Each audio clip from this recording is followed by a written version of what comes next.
Kalau kita ngomongin deteksi objek real time, nama YOLO itu pasti langsung muncul di kepala. Nah, seri ini kan udah kayak standar emasnya ya. Hari ini kita bakal bedah tuntas jagoan terbarunya, YOLO V9. Ini nih pertanyaan menarik banget. Gimana caranya bikin sesuatu yang udah paling bagus jadi lebih bagus lagi? Ini tantangan besar yang dihadapi sama tim di balik YOLO V9. Kalau udah di puncak, kan pilihannya cuma satu. Dobrak batasannya lagi. Nah, YOLO V9 ini dirilis 21 Februari 2024. Dan yang bikin ini spesial, yang ngerjain itu timnya Qianyo Wang, otak di balik YOLO V4 dan YOLO V7 yang legendaris itu. Jadi ini bukan sekedar update biasa, tapi bisa dibilang revolusi. Yuk kita lihat apa sih yang bikin dia seistimewa itu? Oke, biar seru kita anggap ini kayak cerita pahlawan. Dan setiap pahlawan kan butuh musuh bebuyutan ya. Nah, di cerita kita kali ini, penjahatnya itu adalah sesuatu yang namanya information bottleneck atau hambatan informasi. Ini masalah klasik dan fundamental banget di dunia deep learning. Lihat deh gambar ini. Di kiri itu gambar aslinya, jelas banget kan? Nah, yang di kanan itu yang dilihat sama jaringan neural setelah melewati 50 lapisan. Kelihatan kan bedanya? Detail-detail penting kayak tekstur, bentuk aslinya, itu banyak yang hilang. Nah, inilah sih information bottleneck lagi beraksi. Informasi penting itu seolah-olah bocor di jalan. Jadi gampangnya gini, bayangin data itu kayak adonan yang dilewatin banyak roll. Setiap roll itu satu lapisan di jaringan neural. Makin banyak roll, adonannya makin tipis dan gepeng, informasinya makin hilang. Nah, kebocoran informasi inilah yang bikin si jaringan jadi susah belajar. Gimana mau pinter kalau data yang dipelajari aja udah nggak lengkap? Terus gimana cara ngalahin si penjahat ini?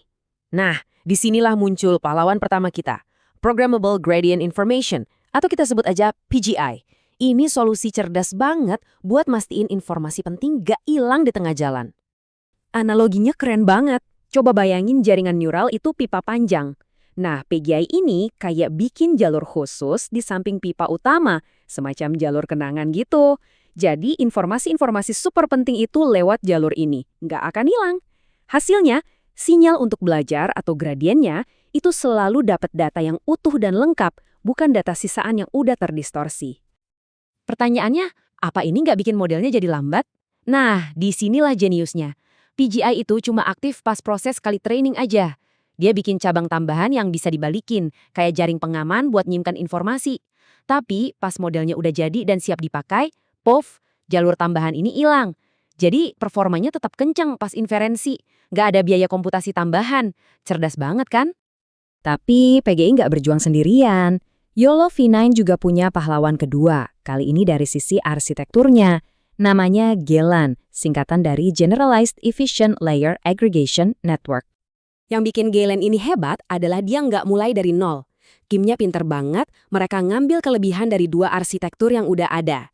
Efisiensinya CSP-Net dan kecepatannya ALAN. Terus, dua-duanya digabungin jadi satu. Hasilnya, arsitektur yang ringan, super cepat, dan fleksibel banget. Ini kayak mengambil yang terbaik dari dua dunia. Oke, teorinya udah keren banget ya. Ada PG, ada GELAN. Tapi kan yang penting buktinya, bener nggak? Sekarang ayo kita lihat gimana performa dua pahlawan ini di dunia nyata. Teori sih oke, tapi hasilnya gimana? Yuk kita lihat datanya. Wah, lihat deh grafiknya. Nggak perlu dijelasin panjang lebar, hasilnya udah kelihatan. Garis merah yang ada di paling atas itu, yang mendominasi, itu YOLO V9. Dia secara konsisten ngalahin model-model lain. Akurasinya lebih tinggi, tapi jumlah parameternya jauh lebih sedikit. Artinya apa? Dia bukan cuma lebih pinter, tapi juga jauh lebih efisien. Sekarang kita bandingin langsung sama kakaknya, YOLO V8. Angkanya bener-bener gila. Jumlah parameternya dipotong hampir setengah, 49% lebih sedikit, jumlah kalkulasinya juga dipangkas 43%. Tapi yang luar biasa, dengan semua efisiensi ini, akurasinya malah naik 0,6% di dataset COCO yang terkenal susah itu. Ini lonjakan efisiensi yang luar biasa. Tapi ada satu hal menarik di balik angka-angka itu.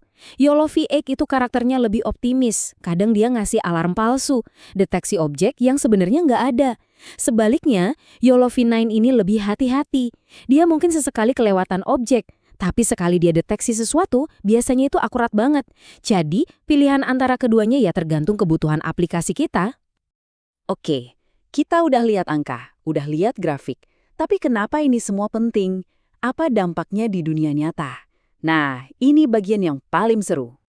Coba bayangin deh, mobil tanpa sopir bisa lebih cepat ngenalin pejalan kaki, dokter bisa nemuin kelainan di hasil scan medis dengan lebih presisi, di toko pelacakan barang bisa jadi otomatis, dan yang paling keren, karena arsitekturnya yang super ringan, semua kemampuan canggih ini bisa jalan di perangkat kecil kayak handphone atau kamera CCTV.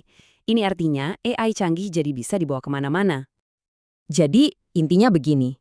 Dengan mecahin masalah fundamental kayak information bottleneck dan bikin arsitektur yang super efisien, YOLO V9 itu nggak cuma naikin standar performa.